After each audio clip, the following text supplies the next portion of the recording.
there, welcome to the Lisa Loves Stitchin Floss Tube. My name's Lisa. I'm coming to you from sunny Brisbane in Queensland, Australia, and today is the day before Mother's Day, which is the 9th of May 2020. So so anyway, I thought I would pop on here to show you what I've been up to over Maynia so far, Stitch Mania 2020.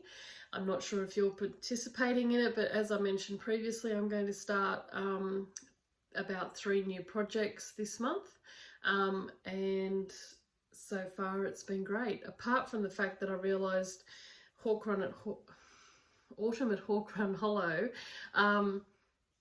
the main border colour I don't have, so I need to pop out later to Spotlight to see if I can get hold of that, because it's kind of awkward starting it because you need that border to have a frame I want to make sure it's the frames there around all of the squares, so I don't want to stuff that up so it gets out of alignment. But anyway, I also mentioned to you last time that I was going to have a go at making some project bags for my cross stitch, and that's what I've done. I've actually got 6 bags, and I made another one for a stitchy friend, which they've now received that. Hello Leanne down in Tassie. And yeah, so I'll just, what do I want to do first?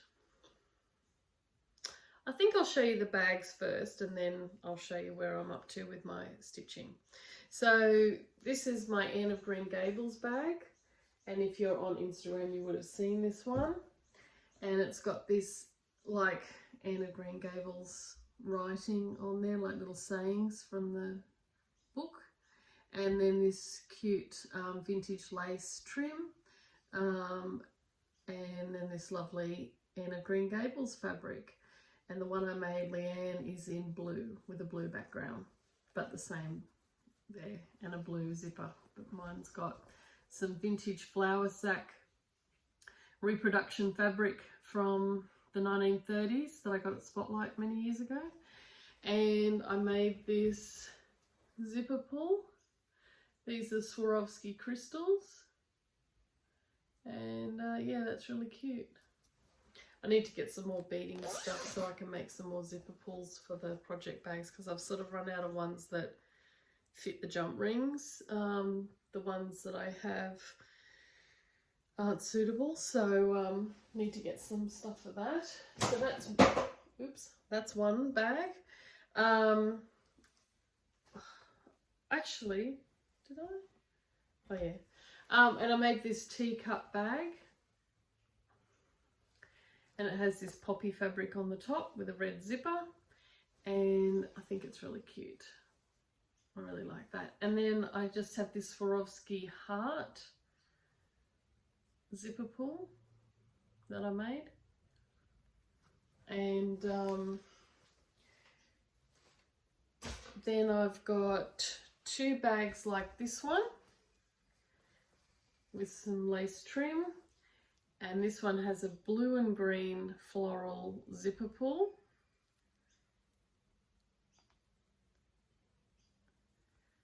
Try and get that to focus. And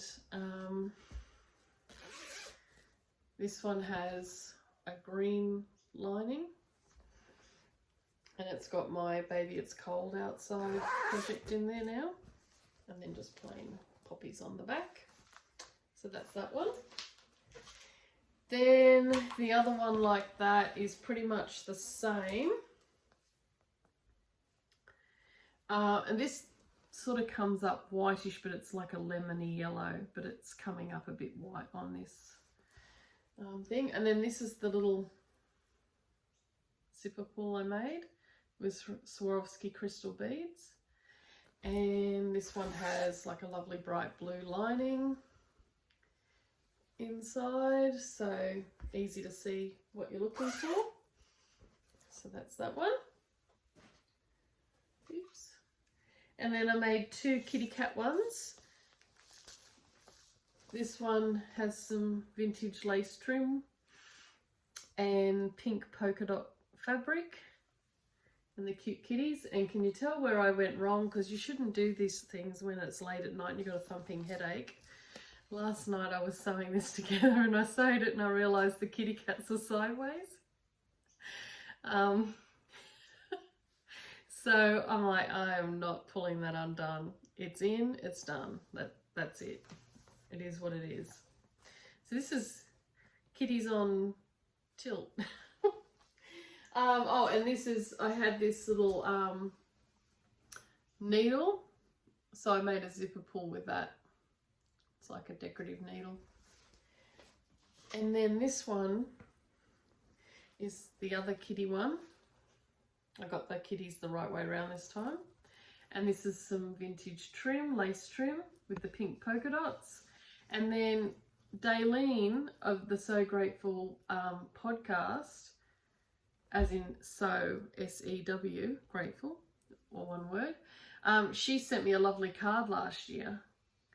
And it had this cute little butterfly on it. So I was wondering how I should use it. And I thought I'll put that on my project bag. And then every time I look at my project bag when I'm getting my project out, I'll think of Daleen. So thank you, Daleen, if you're watching. And then I had this cute little leaf, blue leaf, like pendant. So I put that with it.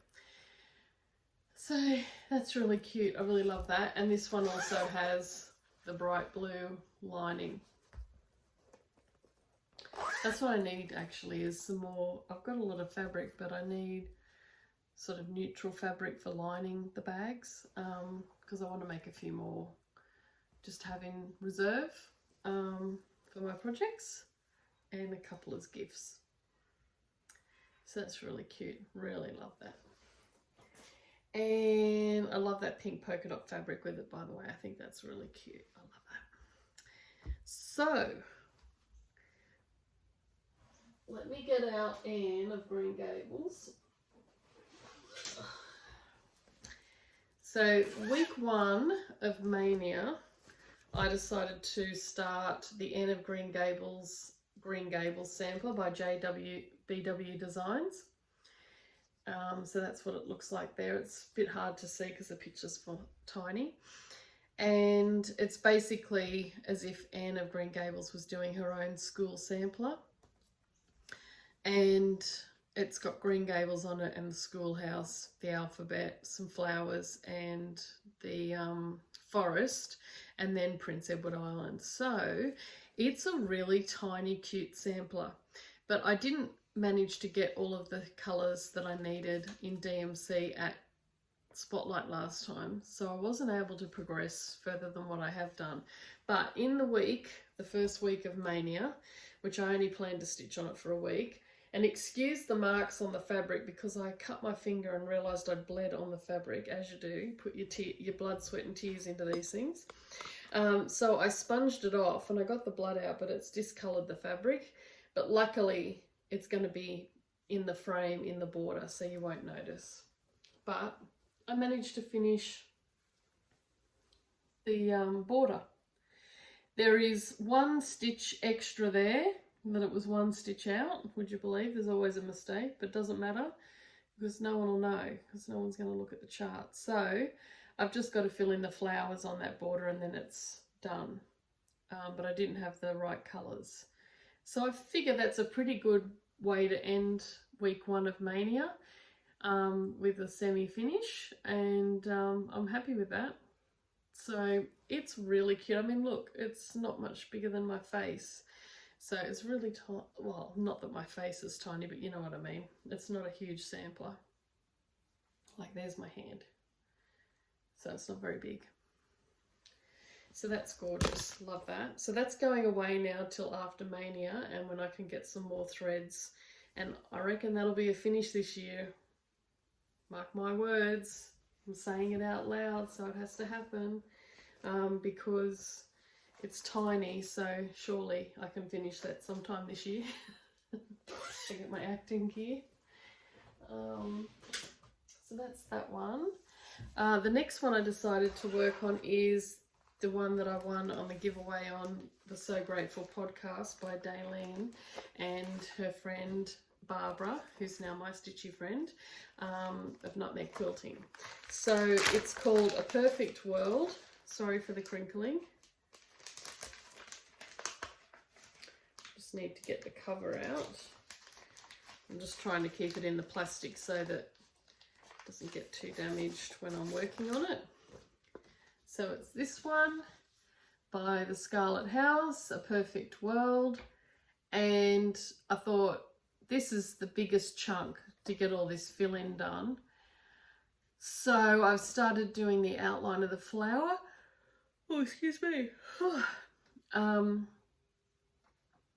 then once I've done some of these, I can sort of start filling in the black with the 310. It's all going to be in DMC. So it's a really cute sampler. So once I've done all this, then this won't take as long because there's not a lot to it compared to all that fill-in work. So I'm really enjoying it. So I haven't taken it out of the frame, the hoop. Yep, that's the bottom corner. So if I could just put that behind, you can see there I've just done the flower and I'm just filling in the petals. And then I'll do some of that stem going around, and then I'll be able to start filling in some of the black around it. And do that bit by bit. So that's what I've done so far on that one. And what else? The next one I'm going to do is Autumn at Hawkrun Hollow, if I can get the right colour I need in the DMC for the border. Otherwise I have to start at the bottom left corner, and I don't really want to do that. I want to do that nice bit with the pumpkins at the top first, but you know, if I can't get the border stuff, that'll have to be what I start on. And then I'll be committed to doing it from bottom up from then on, because I wouldn't be game to start at the top again when I've already done the bottom in case it doesn't meet up. That's always the trauma with samplers and things like that, is worried about the border meeting up at the end, and there's always a mistake. It's whether you can fudge it or not. And the Autumn at Hawkrun Hollow, you can't really fudge it very well because it's just a single line around everything. Anywho. What else? My only other one was Miss Lucy Calcut, and really I'm not going to show it. I only, you know, added another 4 stitches or whatever to the bit that I was already working on, that white fern, if you watched the last episode of my floss tube. I have some new stock in my Etsy store, and it's these cute needle minders. Put this on the fabric.